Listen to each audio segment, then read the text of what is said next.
ओम brim बृहस्पतये नमः। आज 14 दिसंबर 2023 गुरुवार के दिन आप सुनेंगे बृहस्पतिवार व्रत की कथा।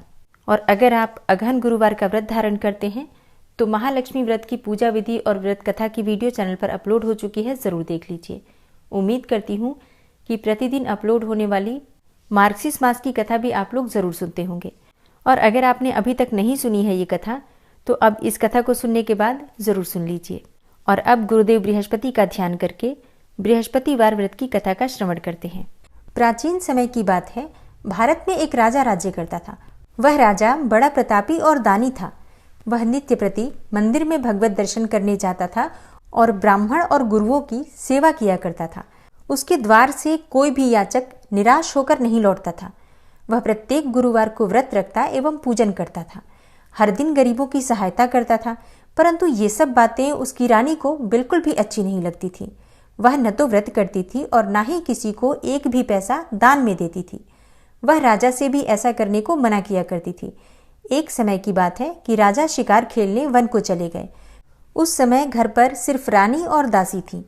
उस समय भगवान बृहस्पति देव साधु का वेश धारण करके राजा के दरवाजे पर भिक्षा मांगने आए। साधु ने रानी से भिक्षा मांगी तो वो कहने लगी, हे साधु महाराज, मैं इस दान और पुण्य से तंग आ गई हूँ। इस कार्य के लिए तो मेरे पतिदेव ही बहुत हैं। अब आप ऐसी कृपा करें कि सारा धन नष्ट हो जाए तथा मैं आराम से रह सकूं। तब साधु रूपी बृहस्पति देव ने कहा, हे देवी, तुम तो बड़ी विचित्र हो। संतान और धन से कोई दुखी नहीं होता है, इसको तो सभी चाहते हैं। पापी मनुष्य भी पुत्र और धन की इच्छा करते हैं। अगर तुम्हारे पास धन अधिक है तो भूखे मनुष्यों को भोजन कराओ, प्याऊ लगवाओ, ब्राह्मणों को दान दो, धर्मशालाएं बनवाओ, कुआं, तालाब, बावड़ी, बाग बगीचे आदि का निर्माण कराओ तथा निर्धनों की कुंवारी कन्याओं का विवाह करवाओ। साथ ही यज्ञ आदि करो। इस प्रकार के कर्मों से आपके कुल का और आपका नाम परलोक में भी सार्थक होगा एवं तुम्हें भी स्वर्ग की प्राप्ति होगी। परंतु रानी साधु की इन बातों से खुश नहीं हुई। उसने कहा, हे साधु महाराज, मुझे ऐसे धन की आवश्यकता नहीं जिसको मैं अन्य लोगों को दान देती फिरूं तथा जिसको रखने और संभालने में ही मेरा सारा समय नष्ट हो जाए। साधु ने कहा, हे देवी, यदि तुम्हारी ऐसी ही इच्छा है तो जैसा मैं तुम्हें बताता हूँ तुम वैसा ही करना।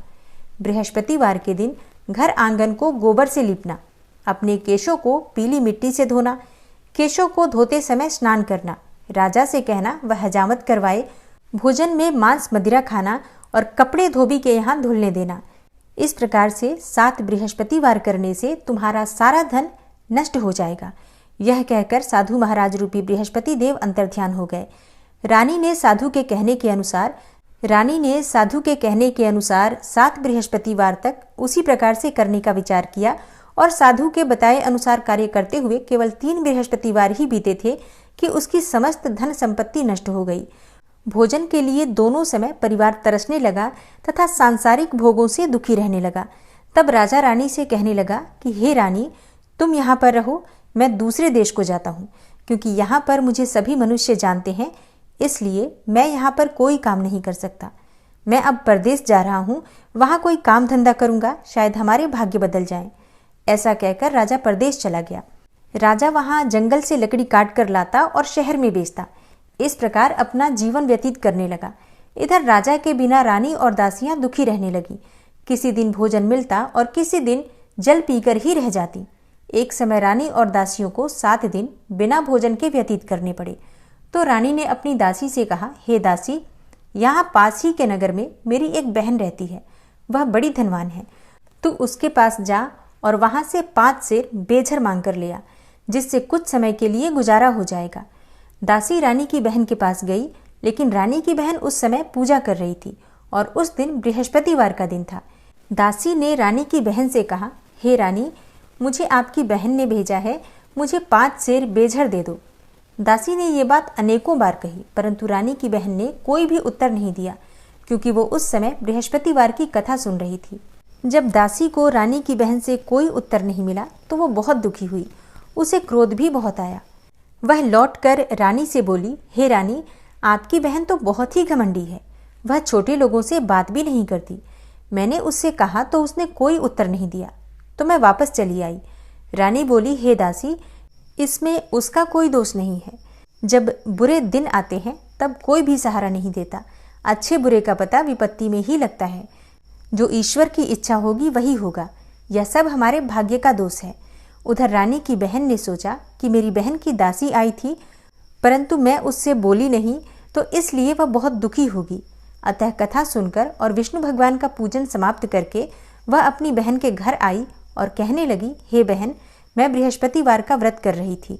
तुम्हारी दासी हमारे घर आई थी, परंतु जब तक कथा होती है तब तक हम लोग न उठते हैं और ना ही बोलते हैं, इसलिए मैं नहीं बोली। कहो, दासी क्यों गई थी? रानी बोली, हे बहन, हमारे घर अनाज नहीं था। वैसे तुमसे कोई बात छुपी नहीं है, इस कारण मैंने अपने दासी को तुम्हारे पास 5 सेर बेझर लेने के लिए भेजा था। रानी की बहन बोली, बहन देखो, बृहस्पति भगवान सबकी मनोकामना पूर्ण करते हैं। देखो, शायद तुम्हारे घर में ही अनाज रखा हो। यह सुनकर दासी घर के अंदर गई तो वहां उसे एक घड़ा बेझर का भरा हुआ मिल गया। उसे बड़ी हैरानी हुई, क्योंकि उसने एक एक बर्तन देख लिया था। उसने बाहर आकर रानी को बताया। दासी अपनी रानी से कहने लगी कि हे रानी, देखो, वैसे हमको जब अन्न नहीं मिलता तो हम रोज ही व्रत करते हैं। अगर इनसे व्रत की विधि और कथा पूछ ली जाए तो उसे हम भी कर लिया करेंगे। तब दासी के कहने पर रानी ने अपनी बहन से बृहस्पतिवार व्रत के बारे में पूछा। उसकी बहन ने बताया, हे रानी बहन, बृहस्पतिवार को सूर्योदय से पहले उठकर स्नान करके बृहस्पतिवार का व्रत करना चाहिए, लेकिन उस दिन सिर नहीं धोना चाहिए। बृहस्पतिवार के व्रत में चने की दाल और मुनक्कों से विष्णु भगवान का केले के वृक्ष की जड़ से पूजन करें तथा दीपक जलावें। उस दिन एक ही समय भोजन करें। भोजन पीले खाद्य पदार्थ का करें तथा कथा सुनें। इस प्रकार करने से गुरु भगवान प्रसन्न होते हैं, अन्न, पुत्र और धन देते हैं। इस तरह व्रत और पूजन की विधि बताकर रानी की बहन अपने घर लौट गई। दासी और रानी दोनों ने निश्चय किया कि वे बृहस्पति देव भगवान का पूजन जरूर करेंगी। 7 दिन के बाद जब बृहस्पतिवार आया तो उन्होंने व्रत रखा। घुड़साल में जाकर चना और गुड़ बीन लाई तथा उसकी दाल से केले की जड़ में विष्णु भगवान का पूजन किया।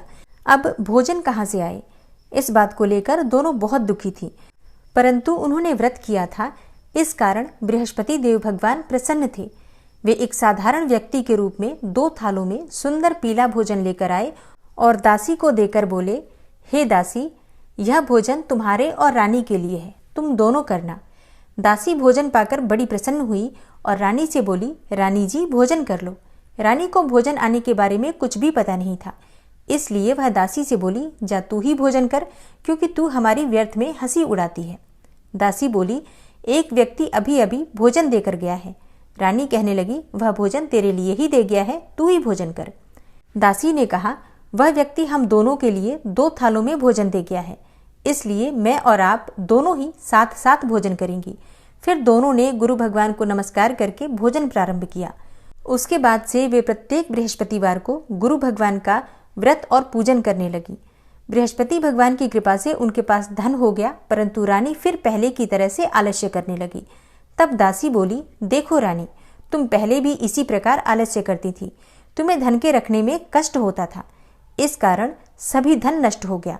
अब गुरु भगवान की कृपा से धन मिला है तो फिर तुम्हें आलस्य होता है।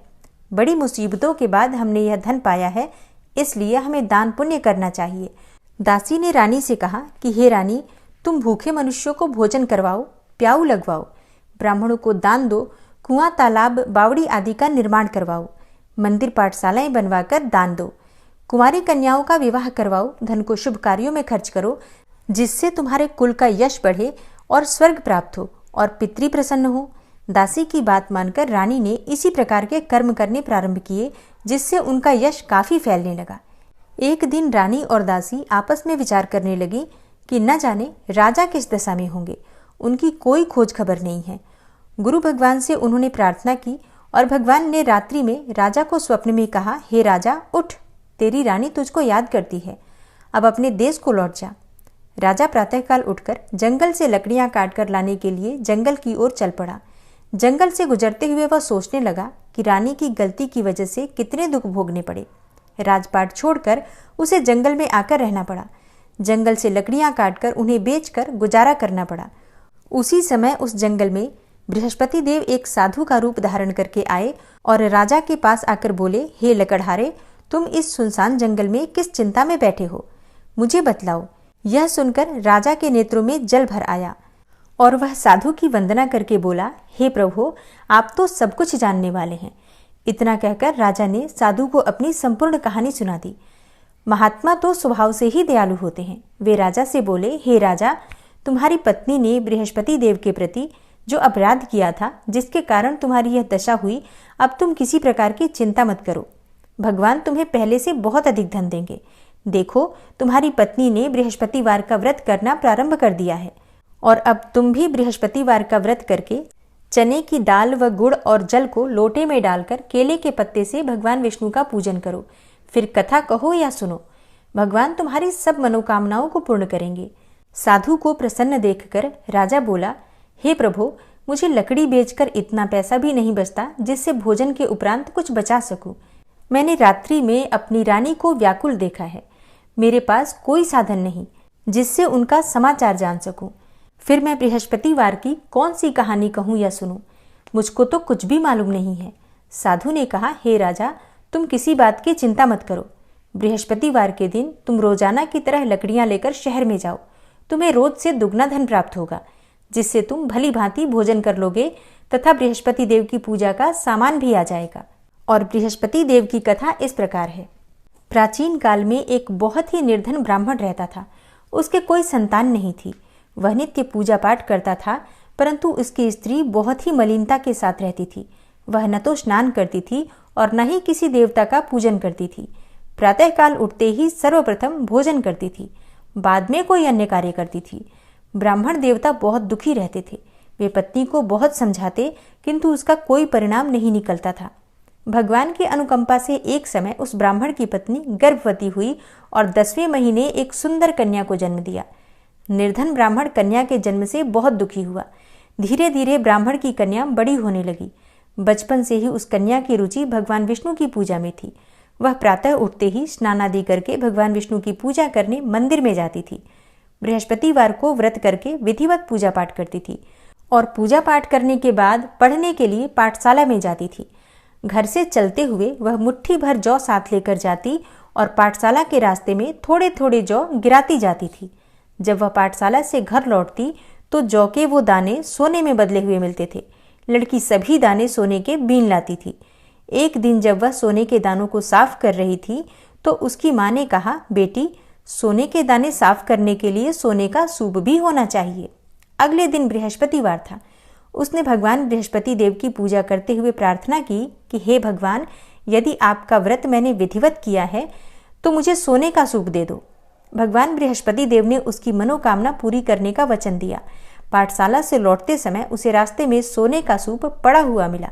घर लौटकर सोने का सूप अपनी माँ को दिखाकर वह सोने के दाने साफ करने लगी। उसी समय नगर का राजकुमार उसके घर के पास से गुजरा। उस सुंदर लड़की को सोने के सूप में जौ साफ करते देखकर राजकुमार उस पर मोहित हो गया। महल में लौटकर राजकुमार ने राजा से उस लड़की से विवाह करने की इच्छा प्रकट की। तो राजा ने ब्राह्मण को महल में बुलाकर राजकुमार से उस लड़की के विवाह की बात कही। ब्राह्मण तैयार हो गया। धूमधाम से उस लड़की का विवाह राजकुमार से हो गया। दुल्हन बनकर ब्राह्मण की लड़की महल में चली गई। लड़की के जाने से ब्राह्मण फिर से निर्धन हो गया। उसे कई कई दिन भोजन भी नहीं मिलता था। बहुत दुखी होकर ब्राह्मण एक दिन अपनी लड़की के पास गया। अपने पिता से निर्धनता का समाचार सुनकर उसे बहुत सा धन देकर पिता को विदा किया। उस धन से ब्राह्मण के कुछ दिन तो आराम से गुजर गए, लेकिन जल्दी ही फिर से भूखों मरने की हालत हो गई। ब्राह्मण अपनी लड़की से धन लेने के लिए फिर महल में पहुंचा। लड़की ने पिता की बुरी हालत देखकर कहा, पिताजी, आखिर कब तक आप मुझसे धन लेकर जीवन यापन करेंगे? आप कोई ऐसा उपाय क्यों नहीं करते जिससे कि आपका घर धन संपत्ति से भर जाए? ब्राह्मण ने कहा, मैंने तेरी माँ को बहुत समझा लिया, पर उसकी समझ में कुछ भी नहीं आता। उसका फूहड़पन नष्ट हो तो घर की निर्धनता भी दूर हो जाए। तब कुछ सोचकर लड़की ने पिता से कहा, हे पिताजी, आप कुछ दिनों के लिए माँ को मेरे पास छोड़ जाओ। तब कुछ सोचकर ब्राह्मण पत्नी को लड़की के पास महल में छोड़ आया। लड़की ने अपनी माँ से कहा, माँ, तुम कल प्रातःकाल उठकर स्नानादि करके भगवान बृहस्पति देव का यानी कि विष्णु जी का पूजन अवश्य करना। पूजा करने से तुम्हारी निर्धनता अवश्य ही दूर हो जाएगी।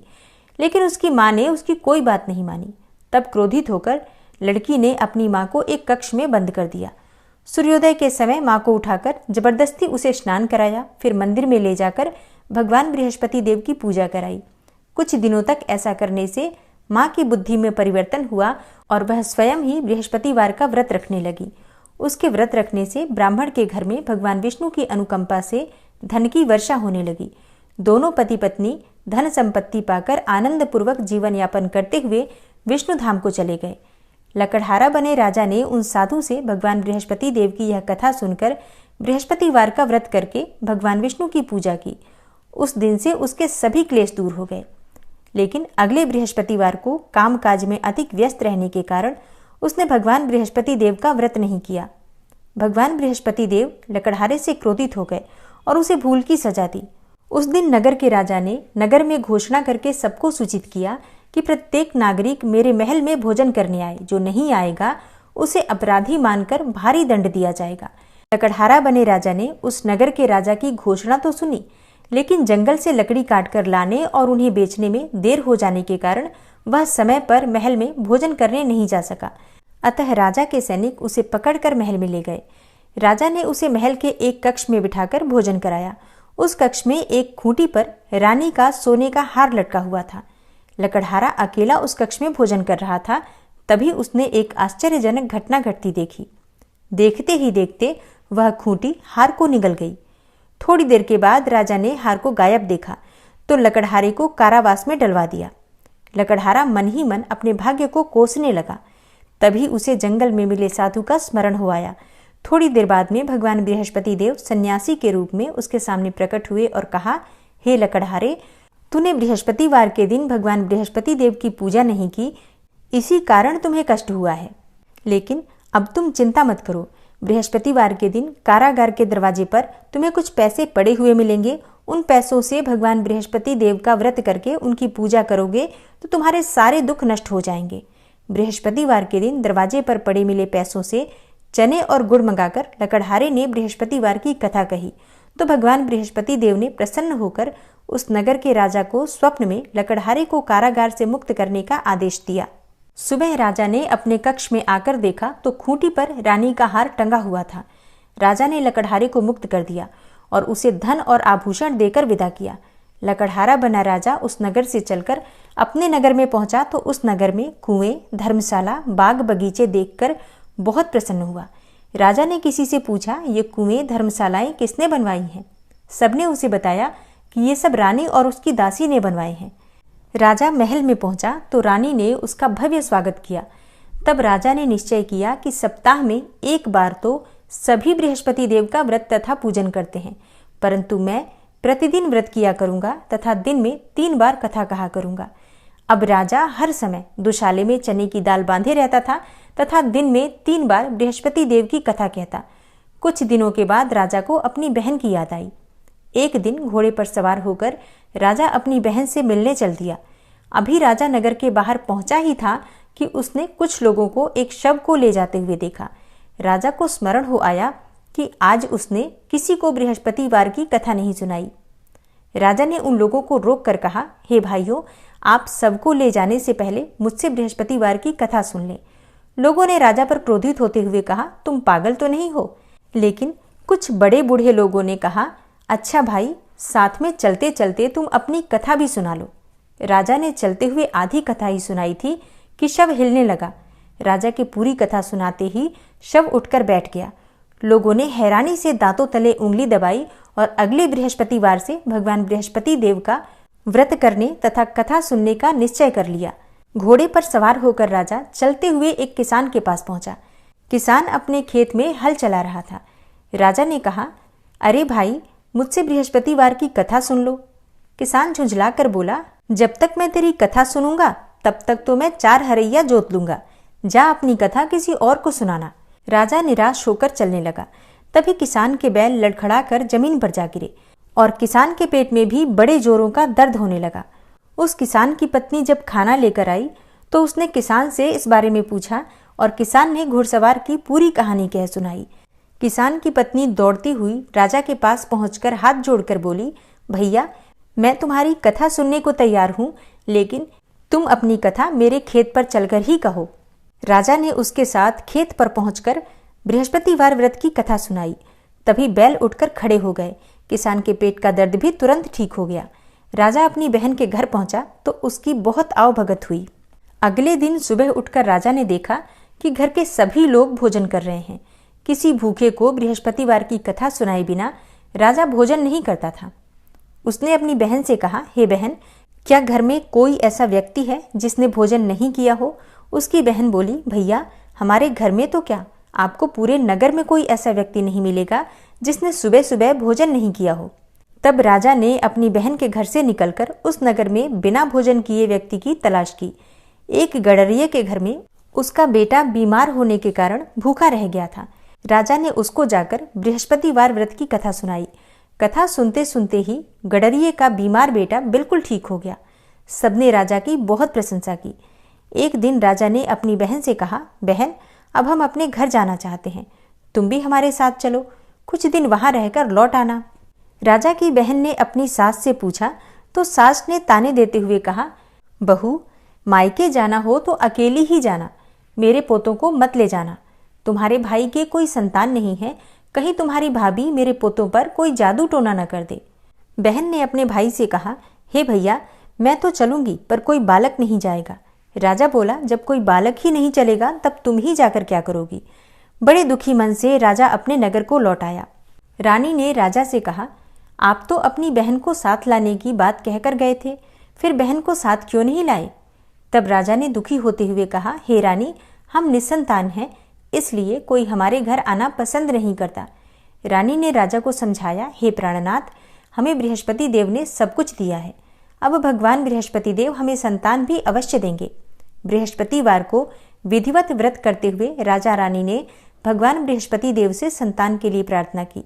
कुछ दिनों के बाद उन्होंने स्वप्न में दर्शन देते हुए कहा, हे राजन, तेरी मनोकामना अवश्य पूरी होगी। एक सप्ताह बाद ही रानी गर्भवती हो गई और उसी रात को बृहस्पति देव ने राजा से स्वप्न में आकर कहा, हे राजा, उठ, सभी सोच त्याग दे, तेरी रानी गर्भ से है। राजा को यह बात सुनकर बड़ी खुशी हुई। 10वें महीने उन्हें एक सुंदर पुत्र की प्राप्ति हुई। राजा और रानी दोनों बहुत प्रसन्न हुए। तब राजा ने रानी से कहा, हे रानी, स्त्री बिना भोजन के रह सकती है पर बिना कहे नहीं रह सकती। जब मेरी बहन आवे तब तुम उससे कुछ मत कहना। रानी ने सुनकर हाँ कर दिया। जब राजा की बहन ने यह शुभ समाचार सुना तो बहुत प्रसन्न हुई और बधाई लेकर अपने भाई के यहाँ आई। तभी रानी ने कहा, घोड़ा चढ़कर तो नहीं आई, गधा चढ़ी आई। राजा की बहन बोली, भाभी, मैं इस प्रकार न कहती तो तुम्हें औलाद कैसे मिलती? इस प्रकार राजा रानी जीवन पर्यंत बृहस्पतिवार का व्रत करते रहे। उनके घर में धन की वर्षा होती रही। इस तरह आनंद पूर्वक जीवन यापन करते हुए राजा रानी भगवान बृहस्पति देव की अनुकंपा से मोक्ष को प्राप्त करके सीधे वैकुंठ धाम पहुंच गए। बृहस्पतिवार को विधिवत व्रत करके जो स्त्री पुरुष भगवान विष्णु की पूजा करते हैं, भगवान उनकी सभी मनोकामनाएं पूर्ण करते हैं। बृहस्पति देव ऐसे ही हैं, जैसी जिसके मन में कामनाएं होती हैं सभी को पूर्ण करते हैं। जो सद्भावना पूर्वक बृहस्पतिवार का व्रत करता है एवं कथा पढ़ता है अथवा सुनता है अथवा दूसरों को सुनाता है, बृहस्पति देव उसकी सभी मनोकामनाएं पूर्ण करते हैं। भगवान बृहस्पति देव उसकी सदैव रक्षा करते हैं। संसार में जो मनुष्य सद्भावना से भगवान जी का पूजन व्रत सच्चे हृदय से करते हैं तो उनकी सभी मनोकामनाएं पूर्ण करते हैं। जैसी सच्ची भावना से रानी और राजा ने उनकी कथा का गुणगान किया तो उनकी सभी इच्छाएं बृहस्पति देव जी ने पूर्ण की थी। इसलिए सच्चे मन से बृहस्पतिवार का व्रत करना चाहिए, कथा पढ़ना चाहिए अथवा सुनना चाहिए और इसके बाद शुद्ध घी का दीपक जलाकर बृहस्पति देव की आरती करनी चाहिए। तो चलिए अब आरती कर लेते हैं। ओम जय बृहस्पति देवा, स्वामी जय बृहस्पति देवा, छिन छिन भोग लगाऊं कदली फल मेवा। ओम जय बृहस्पति देवा, तुम पूर्ण परमात्मा, स्वामी तुम अंतर्यामी, जगत पिता जगदीश्वर, तुम सबके स्वामी। ओम जय बृहस्पति देवा, चरणामृत निज निर्मल, सब पातक हरता, सकल मनोरथ दायक कृपा करो भरता। ओम जय बृहस्पति देवा। तन मन धन अर्पण कर जो जन शरण पड़े, प्रभु प्रकट तब होकर आकर द्वार खड़े। ओम जय बृहस्पति देवा। दीन दयाल दयानिधि भक्तन हितकारी, पाप दोष सब हरता भवबंधन हारी। ओम जय बृहस्पति देवा। सकल मनोरथ दायक सब संशय हारी, विषय विकार मिटाओ संतन सुखकारी। ओम जय बृहस्पति देवा। जो कोई आरती तेरी प्रेम सहित गावे, ज्येष्ठानंद आनंदन सो निश्चय पावे। ओम जय बृहस्पति देवा। और अब सच्चे मन से, श्रद्धा भाव से, प्रेम से जयकारा लगाइए बृहस्पति भगवान की जय।